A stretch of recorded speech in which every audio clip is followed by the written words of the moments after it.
से 30 में अगर तुम्हारा आज 18-20 सही है तो समझो तुम्हारी तैयारी बिल्कुल धाकड़ है, वरना भाई साहब बहुत करनी है तैयारी अभी, तुम्हें याद रख लेना। बहुत खतरनाक लेवल वाला ऑब्जेक्टिव बायो में लेकर आया हूं और साफा लिखा हूँ, कैसी तैयारी करा दूंगा ना भाई साहब, लोग याद रखेंगे। और देखना ध्यान तरीके से, है ना। टोटल याद रखना, ये 2 टाइम है शाम के पहर, ठीक है, जो आपको वीडियोस मिलती है केवल ऑब्जेक्टिव और सब्जेक्टिव की इंपॉर्टेंट वाली, ठीक है। बाकी सारी तो भाई साहब पढ़ाई बेहतर लेवल से चल ही रही है। सबसे पहला सवाल कह रहा है कि समयुग्मी पाई जाती है। समयुग्मी किस में पाया जाता है लाडलो? सवाल में, आवृत बीजी में, अनावृत बीजी में, या इनमें से कोई भी नहीं। तो सवाल में पाया जाता है क्या? समयुग्मकी। याद रख लेना, क्वेश्चन पे ज़्यादा पकड़ बनानी है। ये चैनल भले 20 लोग देखो, 30 लोग देखो यार, ठीक है, बट यार क्या है, मेरा ओपिनियन की बेहतर तरीके से आप तैयारी कर लो, ठीक है। क्योंकि इस बार भाई साहब रिजल्ट अगर धाकड़ तुम सब ला दिए ना, अगला बार लड़का भाई साहब खुद आ जाएगा इस चैनल पे। और बहुत मेहनत, बहुत हार्ड लेवल वाली मेहनत चल रही है। डेली इंपॉर्टेंट ऑब्जेक्टिव देना कोई मामूली बच्चों वाला खेल नहीं है। और लेक्चर प्लस में शूट करना, उसको टाइप करना, आप सब समझ रहे हो भाई किस लेवल से मेहनत चलती है। किस फल का बीज चोल खाया जाता है? बता दो यार। देखो, शरीफा का भी बीज चोल हम लोग खाते हैं, लीची का भी, जायफल का भी, तो इनमें से सभी हो जाएगा। ये बहुत दिमाग लगाने वाला क्वेश्चन था। क्लियर? सो 2 क्वेश्चन बिल्कुल बेहतर तरीके से क्लियर हो गए। अगला सवाल देख लो और डेली जुड़ जाओ, है ना। इंपॉर्टेंट ऑब्जेक्टिव करना है ना, हर सब्जेक्ट अगर तैयारी करनी है भाई साहब जुड़ जाओ। और टाइम याद रखो 6:30 8:30 शाम में आराम से, ठीक है। निम्नांकित में कौन द्विगुणित है? द्विगुणित समझते हो यार? युग्मक, है ना, याद रख लेना। युग्मनज, युग्मनज, ठीक है। चलो, पराग तो होगा नहीं, अंड तो होगा नहीं, ठीक है, क्योंकि द्विगुणित पूछ रहा है, तो युग्मनज होगा। याद हो गया होगा ऑफ कोर्स। चलो, अगला सवाल को बर्बाद करेंगे और आराम से भाई साहब 15 मिनट लगेगा, ऑलमोस्ट ज़्यादा नहीं लगेगा, 14 मिनट लग सकता है ना। सब्जेक्टिव की पूरी चैप्टर वाइज लिस्ट तैयार हो गई है, वो आपको मिल जाएगी चैप्टर वाइज इंपॉर्टेंट वाली। वैसे तो मैं प्रश्न उत्तर भी बायो में करा रहा हूँ और पूरा लेक्चर आपको दे रहा हूँ, डिस्क्रिप्शन में लिंक मिल जाएगा, है ना। कह रहा है कि इनमें से पूरे जीवन में एक ही बार पुष्पित होते हैं। अपने पूरे जीवन में भाई साहब एक बार पुष्पित होते हैं, बांस, आम या ताड़। तो भाई साहब जो बांस है एक ही बार क्या होता है, पुष्पित होते हैं नीचे से, और बहुत लंबे तक बढ़ते हैं, पता है ना। कोपड़ फोड़ता है, कोपड़, ठीक है, जो मतलब हम लोग अपने आम चाल के भाषा में बोलते हैं उसे। अगला सवाल आपका कह रहा है कि भ्रूणपोष की उत्पत्ति किससे होती है? अब तुम्हें पता है कि जो भ्रूणपोष है उसकी जो उत्पत्ति होती है लाडलो, वो गुरु बीजाणु से होती है। किससे होती है? गुरु बीजाणु से होती है। किसकी उत्पत्ति? भ्रूणपोष की उत्पत्ति। याद रखना, क्वेश्चन ज़्यादा पकड़ के चलो। आया फटफट करा दिया, फटफट तुमने कर लिया, दिमाग में घुसा ही नहीं, कोई फायदा नहीं है ना। पूरे रीजनल तरीके से यार तैयारी कराता हूँ। अगला, सेमल में किसके द्वारा परागकण होता है? सेमल की बात कर रहा है, क्वेश्चन याद रखना, तो चमगादड़, याद रख लेना, ठीक है। चलो, सो अच्छे से याद रख लेना लाडलो, ये क्वेश्चन सेमल की बात कर रहा था कि सेमल में किसके द्वारा परागकण होता है, तो चमगादड़ के द्वारा। क्लियर है? अगला सवाल देखते हैं हम लोग। कह रहा है चींटियों द्वारा, सवाल पे पकड़ बनानी है, चींटियों द्वारा परागकण को क्या कहते हैं? तो चींटी के द्वारा कह रहा है, दूसरे में बोलते हैं मर्मिकोफिली। क्या कहते हैं? मर्मिकोफिली, याद रख लेना, ठीक है, मर्मिकोफिली, ठीक है। चलो आगे बढ़े लाडलो, अगला सवाल देख लो। अगला सवाल जो 8 नंबर का सवाल है, 8 नंबर सवाल कह रहा है कि निम्नलिखित में से कोई एक पुरुष में पाया जाता है। अब गर्भाशय, भाग्य, या लेबिया मेजोरा, या कॉपर। बहुत बेहतर तरीके से मैंने आपको पढ़ाया था कि लेबिया मेजोरा जो है ना, वो भाई साहब पुरुष में पाया जाता है। क्लियर? और बाकी ये गर्भाशय, भाग्य सब स्त्री में पाया जाता है, तुम्हें पता ही है। अगला सवाल के ऊपर हम बात करते हैं 9 नंबर। नर युग्मक तथा मादा युग्मक के संयोजन से क्या बनता है? नर युग्मक और मादा युग्मक के संयोजन से क्या बनता है लाडलो? युग्मज बनता है। क्या बनता है? युग्मज बनता है, याद रख लेना। क्लियर? सब चीज़ मादा आ रहा है भाई। अभी तक आपका कितना सही हुआ लाडलो? कितना सही हुआ? डेली यार जुड़ो शाम से, कितना सही हुआ वो बता दो फटाक से। फटाक से मन में सोच लो यार, गर्भावस्था के किस महीने में गर्भाशय शिशु गतिशील होता है, यानी गर्भ के अंदर ही शिशु गतिशील हो जाता है लाडलो? जब 5वां महीना स्त्री का होता है तब, ठीक है। प्रेगनेंसी के दौरान जब 5वां महीना होता है तब उस समय जो लड़का होता है अंदर मूवमेंट करने लगता है गर्भाशय के अंदर में, है ना। पेट के अंदर में बेसिकली आप बोल सकते हो अपने लैंग्वेज में। मतलब याद करने का एक सिंपल तरीका होना चाहिए हर किसी का। अगला, किसकी अनुपस्थिति में निषेचन नहीं हो सकता है?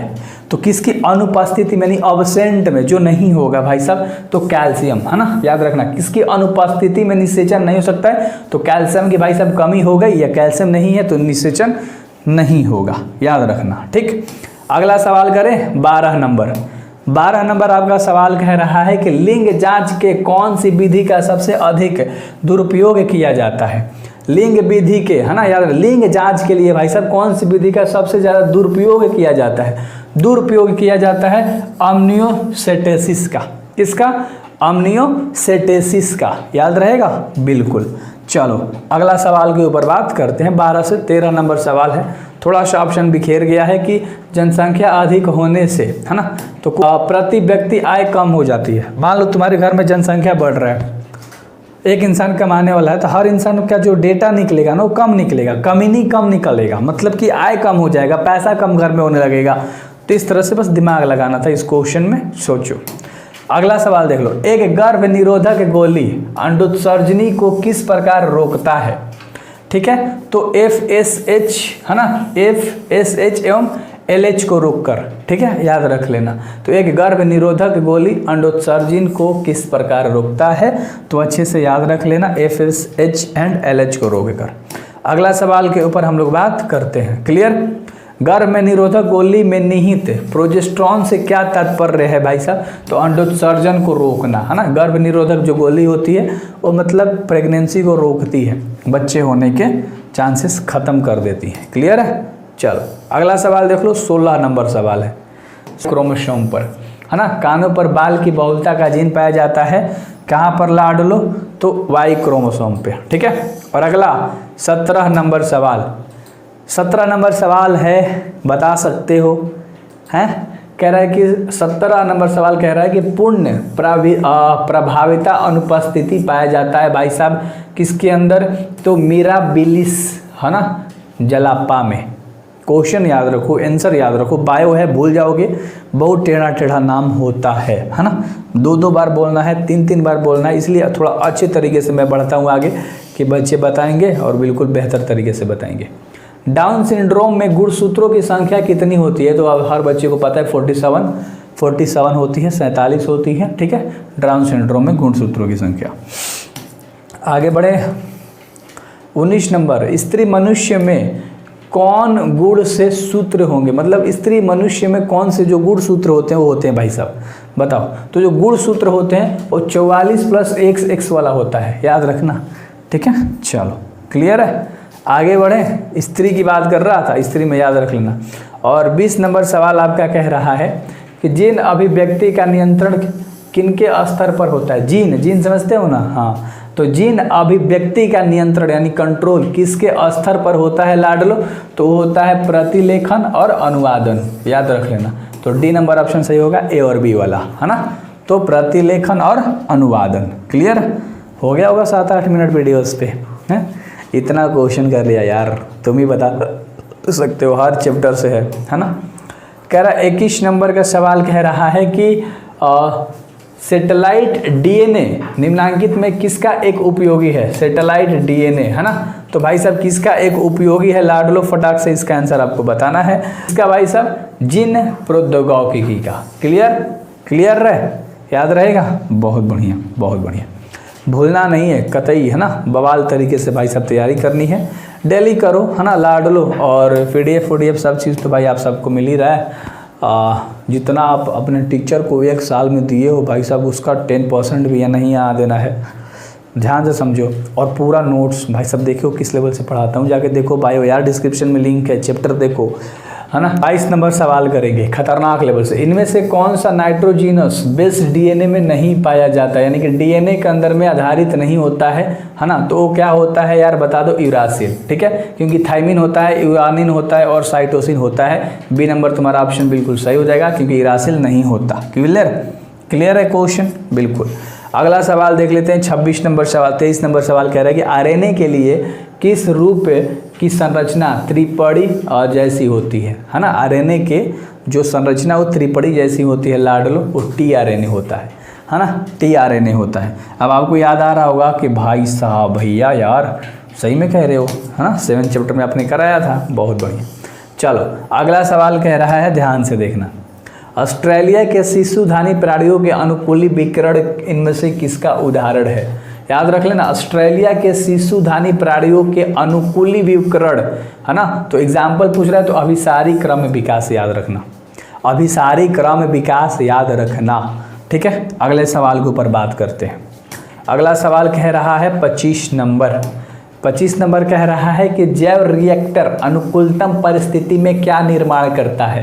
ये जो जैव रिएक्टर है वो अनुकूलतम परिस्थिति में क्या निर्माण करता है? तो उत्पाद, है ना, जैव रिएक्टर उत्पाद निर्माण करता है अनुकूलतम परिस्थिति में, याद रख लेना। तो क्वेश्चन कैसे कैसे घुमाएगा वो आपके दिमाग में होना चाहिए कि क्वेश्चन क्या कह रहा है, बिल्कुल क्लियर है। चलो आगे बढ़ें, अगला सवाल हम लोग कर ले 26 नंबर। 26 नंबर सवाल कह रहा है कि अभिसारी विकास प्रदर्शित होता है, अभिसारी विकास जो है वो प्रदर्शित होता है लाडलो वो समवृत्ति अंगों द्वारा, किसके द्वारा? समवृत्ति अंगों के द्वारा। क्लियर? बस 30 ऑब्जेक्टिव करके कराते रहता हूँ, ठीक है, हर सब्जेक्ट से लेकर आता हूँ इंपॉर्टेंट वाला, क्योंकि यार भौकाल मचाना है तुम्हें, है ना, अपने एग्जाम में याद रख लेना। प्रथम स्तनपायी किस युग में दिखाई दिया? प्रथम स्तनपायी जो है वो कौन से युग में? तो त्रियसिक युग में दिखाई दिया था, त्रियसिक युग, याद रख लेना, है ना। चलो बेहतर है, बेहतर है, हाँ हाँ बेहतर होगा। एड्स विषाणु होते हैं, जो एड्स विषाणु होते हैं लाडलो वो होते हैं रेट्रो विषाणु। क्या कहते हैं? रेट्रो विषाणु को हम लोग एड्स विषाणु यानी कि कहते हैं। एड्स विषाणु जो होता है वो रेट्रो विषाणु होता है, बस ऐसे याद रखो, ठीक है। चलो और अगला 29 नंबर की मलेरिया होता है, ये जो मलेरिया होता है लाडलो प्लाज्मोडियम द्वारा होता है ना, ये तो डॉक्टर भी बोलता है भाई साहब, है ना, जाते हो अगर मान लो कभी मलेरिया हुआ हो घर में किसी का, या भगवान न करे हो, बट अगर हुआ हो, समझ रहे हो। चलो सो याद रख लेना ये क्वेश्चन प्लाज्मोडियम के द्वारा। And the last question is in this videos, है ना, लास्ट वीडियो नहीं, लास्ट क्वेश्चन, वीडियो तो भाई तब तुम्हें, वचुरियरिया, है ना, वैन क्राप्ति के द्वारा होता है। वुचिरेरिया वैन क्राप्ति के द्वारा क्या होता है? फाइलेरिया होता है। क्या होता है? फाइलेरिया भी तो है भाई, मलेरिया, फाइलेरिया, ये सब तुम सुने हो। चलो सो बेहतर तरीके से 30 में अगर तुम्हारा आज 18-20 सही है तो समझो तुम्हारी तैयारी बिल्कुल धाकड़ है, वरना भाई साहब बहुत करनी है तैयारी अभी तुम्हें, याद रख लेना। So best of luck.